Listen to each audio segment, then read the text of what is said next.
오늘부터는 히브리서를 공부할 수 있도록 하겠습니다. 히브리서는 형식적인 면으로 볼 때는 서신서로 분류되는 책이라 볼 수 있습니다. 편지입니다. 그런데 신약의 다른 서신서들과는 형식적으로 큰 차이가 있는데, 이는 그 내용에 있어서 발신자도 없고 수신자도 정확히 기록되어 있지 않고 인사말도 없이 바로 본론으로 들어가서 이야기를 펼치고 있기 때문에 그렇습니다. 그래서 지금까지 히브리서의 저자나 수신자가 명확하게 알려져 있지는 않습니다. 다만 히브리서의 본래 고대 사본의 제목이 히브리인들에게라고 하는 제목을 갖고 있어요. 그 제목을 통해서 볼 때 아마도 수신자는 유대교를 신봉하다가 기독교로 개종한 유대인들일 것이다, 그렇게 보고 있습니다. 그래서 전체적으로 내용을 볼 때 구약에 관한 이야기들, 구약을 신약의 눈으로 재해석하고 있는 책이 바로 히브리서다라고 볼 수가 있겠습니다. 사실 초대교회 유대 기독교인들은요, 신앙생활에 있어서 큰 어려움들이 있었습니다. 그들은 유대교로부터 개종했다고 하는 이유로 동족들에게 박해를 받는, 핍박을 받는 그런 사람들이었습니다. 처음에는 그리스도인들도요, 유대인들처럼 성전에 모이고 회당에서 함께 모여서 말씀을 공부했습니다. 그런데 나중에는 어떤 일이 일어났냐면 박해로 인해서 그들이 성전에 가지 못했습니다. 성전에 가면 눈총을 받고 성전에 나올 때는 돌을 맞고 그러니까 가지를 못하게 되니까 결국은 따로 모여서 그들만의 예배를 드려야만 했는데, 초대교를 섬기는 유대 그리스도인들은 그런 차원에서 본다면 함께 믿음 생활하고 있는 헬라파 그리스도인들, 이방인이었다가 믿었던 그런 그리스도인들보다는 조금 더 정체성이 있어서 고민이 많았다라고 볼 수가 있겠죠. 유대인들 같은 동족들에게 핍박받고, 또한 어떤 일들이 있었습니까? 그들이 그토록 기대하던 예수 그리스도의 재림, 조금만 참자, 예수님이 재림하시면 모든 것이 해결될 거다라고 생각했는데 재림이 지연되고 있었습니다. 거기서부터 오는 실망감, 그리고 민족들 간의 갈등. 어제까지는 친구였는데 내가 예수를 믿음으로 말미암아 그들로 하여금 미움을 당하니까 그 갈등들로 인해서 어느 순간부터 그들이 얻은 구원에 관해서 소홀히 여기는 그러한 마음이 일어나기 시작했다고 하는 겁니다. 그리고 어떤 이들은 다시 유대교들로 돌아가는 그러한 일들이 발생하기도 됐습니다.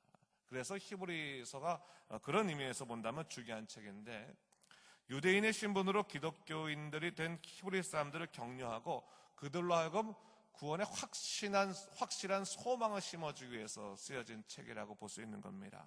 그래서 편지의 형식을 제대로 갖추고 있지 못함에도 불구하고 주제는 아주 명확합니다. 주제는 뭐냐면 대제사장이신 예수 그리스도.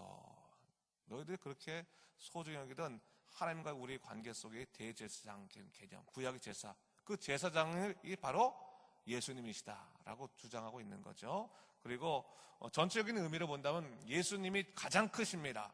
무엇보다 크십니다. 특별히 히브리인들이 그렇게 중요시 여기던 구약의 모든 일들보다 더 크십니다. 그것을 강조하고 있는 책이 히브리서다라고 볼 수가 있겠습니다. 그러다 보니까 여러분, 히브리서를 읽어보면요, 예수 그리스도를 강조하기 위해서 구약의 선지자보다 크다, 천사보다 크다, 모세보다 더 큰 제사장이 바로 예수 그리스도다, 그런 이제 논리적인 구성들이 나오는 겁니다. 그래서 여러분들이 히브리서를 읽을 때는요, 오늘날 우리 한국 사람의 시각으로 읽어서는 안 되고 유대인들의 시각으로 읽어야 되는 거예요. 유대인의 시각으로. 그렇게 읽으면 좀 더 잘 이해될 수가 있습니다. 그래서 히브리서를요, 이 신약의 레위기다라고 부르는 거예요. 구약의 제사나 율법 같은 것들을 갖고 신약의 눈으로 재해석했기 때문에 신약의 레위기라고 부를 만큼 제사법에 관한 언급도 많이 있는데, 예수님을 향해서 영원한 대제사장이라고 부르는 이 귀한 일들을 통해서 우리가 하나님의 놀라운 역사를 살펴보자고 하는 것이죠. 자, 그렇다면 대제사장은 어떤 사람인가? 여러분 잘 아시겠지만 백성을 대신해서 하나님을 배웠고 백성들의 모든 죄를 처리하기 위해서 하나님께 제사를 드리는 중보자의 역할을 하던 사람들이 제사장이죠. 대제사장은 그 제사장들 중에서도 가장 으뜸 아니겠습니까? 근데 예수님께서 바로 대제사장이라고 얘기하고 있는 겁니다. 그래서 특히 짐승의 피를 갖고 제사를 드리는 것이 아니라 당신의 피를 갖고 제사를 드리는 완전한 중보자이시다라고 하는 것을 강조하고 있는 것이죠. 다시 너희들 옛날 유대교에 기웃기웃거리지 말아라. 완전한 중보자 대제사장이신 예수 그리스도가 이미 우리의 구주로 오셨는데 무엇을 너희가 자꾸 생각하느냐. 율법으로 돌아가지 말아라. 배우고 확고한 일, 배우고 너희가 확신한 일에 거하는 것이 중요하다라고 하는 것을 이야기하고 있습니다. 자, 그렇다면 오늘 본문 1장을 좀 우리가 간단하게 좀 살펴보면 1장의 주제는 천사보다 우월하신 예수 그리스도에 대해서 강조하고 있습니다. 자, 히브리서 기자는 1절부터 4절까지 예수님께서는 반드시 재림하실 상속자이심을 증거하면서 4절 이후부터는 유대 그리스도인들에게 신앙의 걸림돌이던 천사의 문제를 가지고 예수님에 대한 신앙들을 이야기하고 있는 것을 볼 수 있어요. 자, 우선 4, 5절을 제가 한번 읽어보겠습니다. 보세요. 그가 천사보다 훨씬 뛰어남은 그들보다 더욱 아름다운 이름을 기업으로 얻으심이니 하나님께서 어느 때 천사 중 누구에게 너는 내 아들이라 오늘 내가 너를 낳았다 하셨으며 또다시 나는 그에게 아버지가 되고 그는 내게 아들이 되리라 하셨느냐 얘기하고 있어요. 그리스도를 천사와 비교하면서 예수님이 천사보다 훨씬 더 우월하신 하나님의 아들이심을 증거하고 있습니다.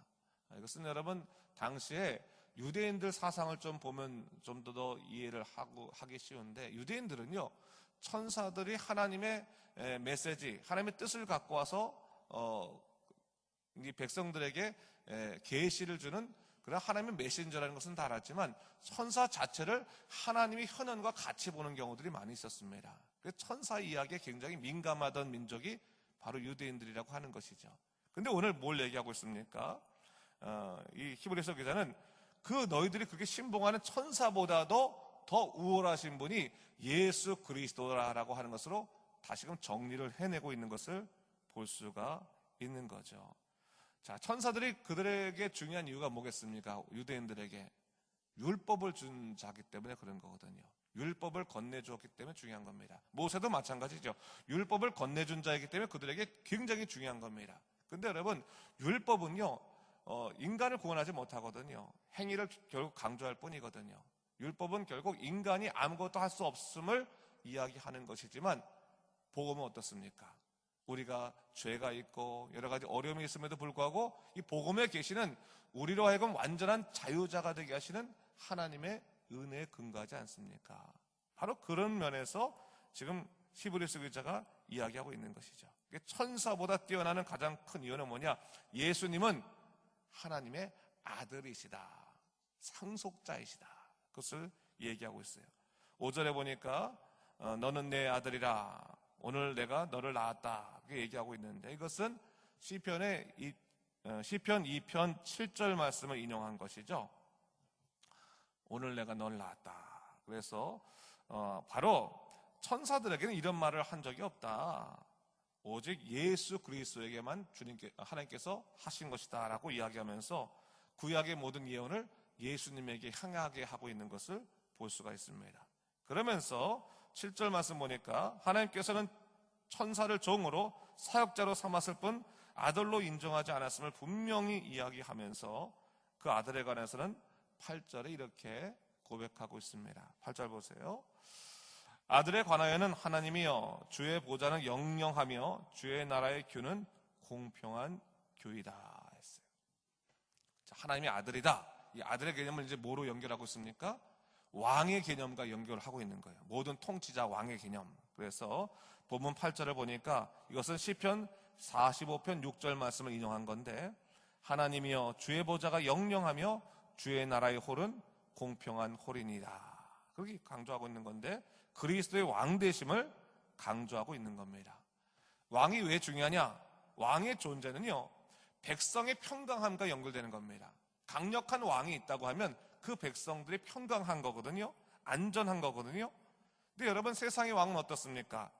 그 힘이 강한 것 같고 영원한 것 같지만 사실은 때가 되면 다 사라지는 것이 세상의 왕의 권력 아니겠습니까?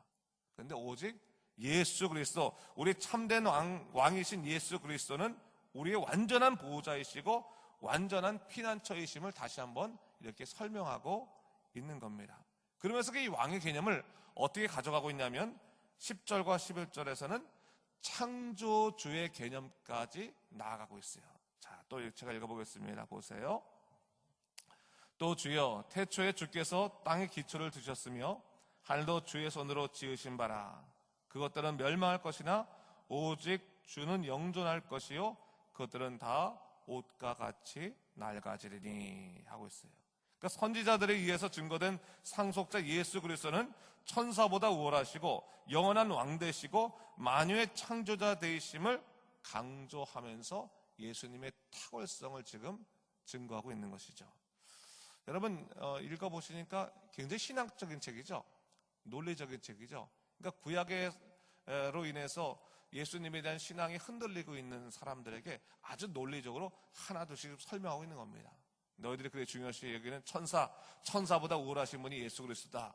그분은 영원하신 왕이시다. 그분은 우리의 창조주이시다라고 하는 것으로서 지금 점점 더 강조하며 설명하고 있습니다. 자, 히브리서를 읽을 때 아까도 말했지만 유대인의 시각으로 좀 읽으면 좋습니다. 여러분 아시겠지만 창세기를 보면요, 아브라함이 천사를 극진히 대접했던 내용이 나오죠. 롯이 소돔에 찾아온 천사를 극진히 대접했던 내용이 나옵니다. 이것이 히브리의 문화입니다. 히브리의 문화예요. 그런데 오늘 히브리서 기자가 그 영광의 천사도 그리스도와 비교되지 않는다는 것을 통해서 그 내용을, 예수님을 강조하고 있는데 13절과 14절에 그 내용을 정리하고 있습니다. 제가 한번 또 읽어보겠습니다. 보세요. 어느 때 천사 중 누구에게 내가 네 원수로 내 발등상이 되게 하기까지 너는 내 우편에 앉아있으라 하셨느냐. 모든 천사들은 섬기는 영으로 구원받을 상속자들을 위하여 섬기라고 보내신 것이 아니냐 했어요. 너희들이 그렇게 중요시 여기는 천사가 사실은 섬기는 영이다. 상속자를 섬기는 영일 뿐이다 라고 하면서 이 관계, 예수님과의 관계를 명확히 지어주고 또 높이도 또 정확하게 또 지어주고 있는 것을 볼 수가 있습니다. 자, 오늘 우리가 이 말씀 1장 말씀을 보면서 그 생각을 해봐야 됩니다. 주 예수보다 더 귀한 것 없습니다. 또한 주님보다 더 앞서는 것 없는 겁니다. 때로 우리가 믿음 생활할 때 보면요, 비본질적인 것 때문에 신앙이 흔들릴 때가 있어요. 그래서는 안 된다는 거예요. 오늘 히브리서 기자가 흔들리는 유대 그리스도인들에게 지금 흔들리지 않도록 설명하기 위해서 천사를 얘기하고 있고 하고 있는 거거든요. 원래 우리의 경우를 보면 어떻습니까? 신앙생활 잘하다가 흔들리는 경우가 있어요. 예수님보다 더 먼저 되는 것이 있어요. 그건 다 아니에요. 제일 중요한 것은 예수 그리스도라고 하는 거예요. 교회도 예수님이 지으신 거죠. 교회 자체가 예수님보다 앞설 수 없는 것이죠. 제일 중요한 것은 예수 그리스도예요. 예수 그리스도를 놓치면 아무것도 아니라고 하는 것을 지금 히브리서 기자가 이야기하고 있는 겁니다. 여러분, 신앙생활할 때 여러 가지 어려움이 있을 수 있습니다. 그러나 예수님보다 더 귀한 분 없습니다. 예수님이 제일이십니다. 예수님 붙들고 신앙생활하는 것이 바른 믿음 생활입니다. 오늘 이것을 바로 이야기하고 있는 겁니다. 오늘 다시 한번 이 말씀을 묵상하시면서요, 주 예수보다 귀한 것 없습니다. 주님이 제일이십니다. 주님 붙들고 믿음 생활하도록 인도하여 주시옵소서라고 기도하면서 하나님 바라볼 수 있는 여러분 되시기를 주님의 이름으로 축원합니다. 기도하겠습니다. 주 하나님 아버지 감사합니다. 우리 히브리서 공부하기 시작했는데 유대 그리스도인들이 신앙생활하다가 구원을 소홀히 여기고 믿음이 흔들린 일이 생겼습니다. 히브리서 기자가 그렇지 않다, 예수님이 가장 귀하다라고 다시 한번 그들에게 강력하게 이야기하고 있는 것을 볼 수 있습니다. 오늘 우리에게 다시 한번 하나님께서 이 성경 통해 말씀하셨습니다. 주 예수보다 귀한 것 없습니다. 주님께서 가장 크십니다. 주님께서 우리의 왕 되십니다. 우리의 창조주 되십니다. 그것을 다시 한번 고백하고 믿음으로 살도록 인도하여 주시옵소서. 세상 일 때문에, 사람들 때문에, 여러 가지 행정적 일 때문에 흔들리지 않게 하시고 오직 주님만 바라보고 살아갈 수 있는 온전한 그리스도인 되도록 인도하여 주시옵소서. 감사드리며 이 모든 말씀 예수님 이름으로 기도드립니다. 아멘.